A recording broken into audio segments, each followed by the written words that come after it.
Hola a todos, mucho gusto. Mi nombre es Levi Manuel Rivero. Aquí tienen mi identificación. Estudiante de cuarto semestre de Ingeniería Industrial. En el día de hoy vamos a realizar unos ejercicios del taller de física.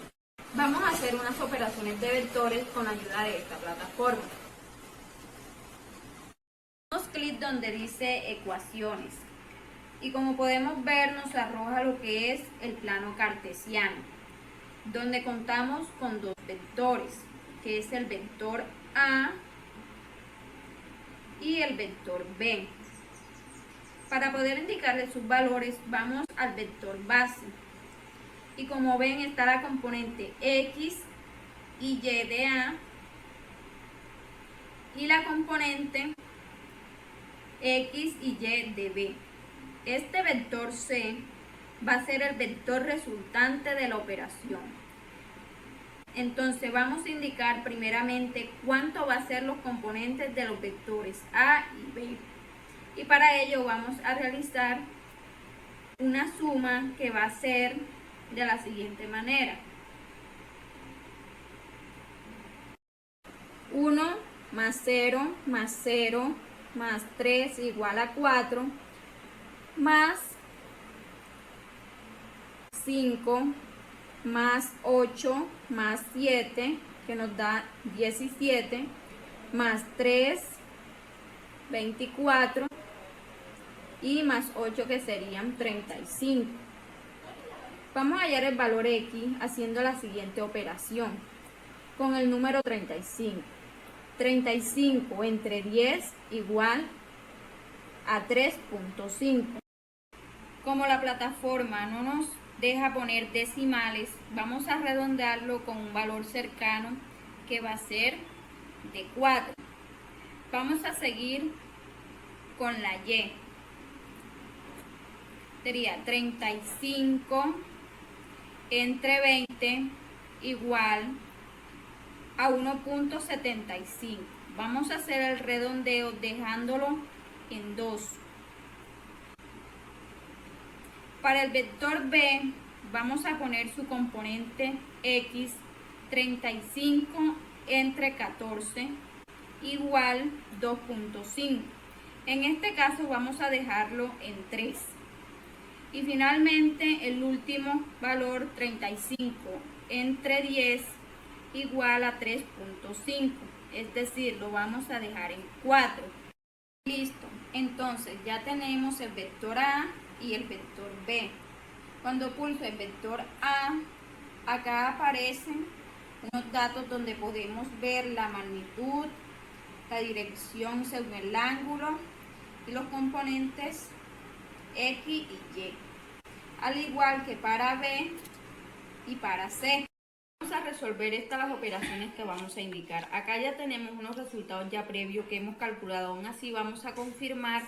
Entonces el primer vector que va a ser el A dice que es de una magnitud de 4.5, una dirección de 26.6, un componente en X que es de 4 y un componente en Y que es de 2. Al pulsar en el botón A se confirma esta información. En el vector B encontramos que es una magnitud de 5, un ángulo de 53.1 y una componente X3 y un componente Y4. El primer ejercicio nos indica lo siguiente: el vector C va a ser igual a la suma del vector A más el vector B. Y si estamos en el vector C, encontramos que la suma es una magnitud de 9.2, un ángulo de 40.6, componentes X en 7 y Y 6. Ahora multiplicamos por 2, tanto el vector A como el sector B. Vamos a pulsar 2A y 2B. Si pulsamos en el vector 2A, que va a ser de una magnitud de 8.9, un ángulo de 26.6, un componente X8 y Y4. El vector B tiene una magnitud de 10, ángulo de 53.1, un componente X6 y Y8. La suma en la interfaz nos da que va a ser de una magnitud de 10. ¿Ya?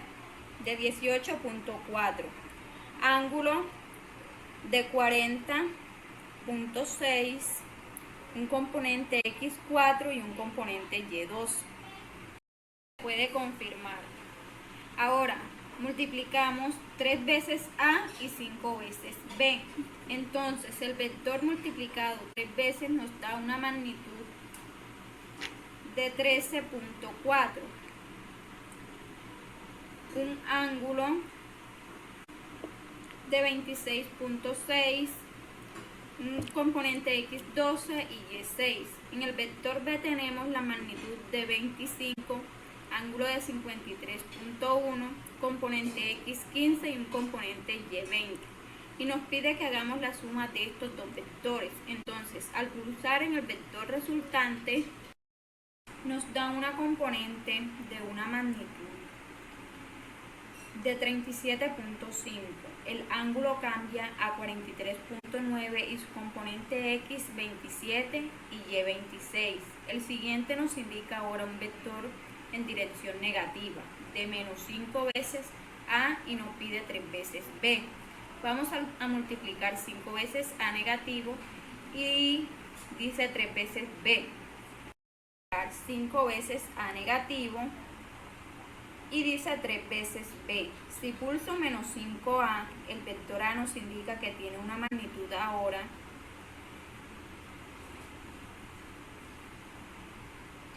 de 22.4, un ángulo negativo de menos 153.4, un componente x menos 20 y una componente y menos 10. El vector b nos dice que tiene una magnitud de 15, un ángulo de 53.1, un componente x9 y un componente y2. Al hacer la suma de estos dos vectores, así como nos indica la tabla, nos da un resultante de 11.2 en magnitud, ángulo de 269.7, componente x menos 11 y componente y2. Y como hemos revisado toda esta información, está correcta. Para finalizar, se plantea la siguiente pregunta. ¿Qué situaciones se pueden presentar estos cambios vectoriales? No siendo más, agradezco esta atención. Muchas gracias.